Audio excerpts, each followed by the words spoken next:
fuel level measurement system in a vehicle is designed to continuously estimate the quantity of fuel present inside the tank and communicate this information to the driver through the instrument cluster. At the core of this system is the fuel level sensor, typically installed inside the fuel tank as part of the fuel pump module. This sensor is primarily an electromechanical device consisting of three main components: a float, a lever arm, and a potentiometric resistive element. The float is usually made of a lightweight, fuel-resistant material and is designed to rest on the surface of the fuel.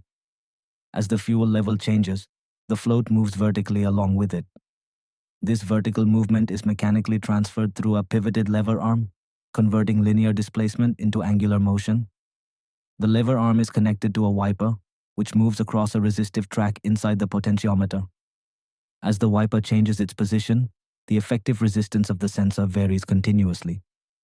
This variation in resistance directly corresponds to the fuel level inside the tank. In most automotive applications, the fuel level sensor operates as part of a voltage divider circuit. A reference voltage is supplied to the sensor, and based on the resistance value, an output voltage is generated. This output voltage is proportional to the position of the float and therefore proportional to the fuel level. Mathematically, this can be represented using the voltage divider principle, where the output voltage is equal to the input voltage multiplied by the ratio of the sensor resistance to the total resistance in the circuit. This analog voltage signal is then transmitted either directly to the instrument cluster or to the engine control unit, depending on the vehicle architecture. In modern vehicles, the signal is typically processed by the control unit, where it undergoes filtering and signal conditioning. One important challenge in fuel level measurement is the effect of fuel sloshing. During acceleration, braking, or cornering, the fuel inside the tank moves dynamically, causing rapid fluctuations in the sensor signal. To address this, software-based filtering algorithms are applied to smooth the signal and provide a stable and reliable fuel level indication to the driver. Additionally, the relationship between fuel level and tank geometry is not always linear. Therefore, calibration maps are used to convert the sensor signal into an accurate fuel volume representation.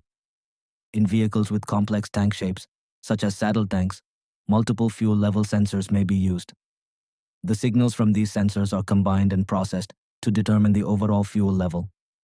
The final processed signal is then displayed on the instrument cluster, either as an analog needle position or as a digital fuel level indicator.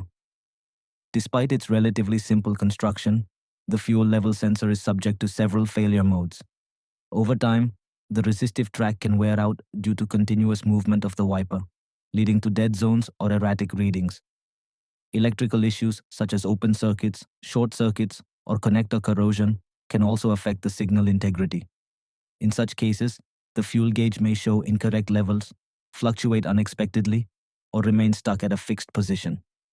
Using onboard diagnostics, technicians can access real-time sensor data and identify faults related to the fuel level system. In summary, the fuel level sensor converts mechanical motion into an electrical signal, which is then processed and displayed to provide the driver with accurate information about the fuel level. It is a simple yet critical system that combines mechanical design, electrical principles, and software processing to ensure reliable operation under dynamic conditions.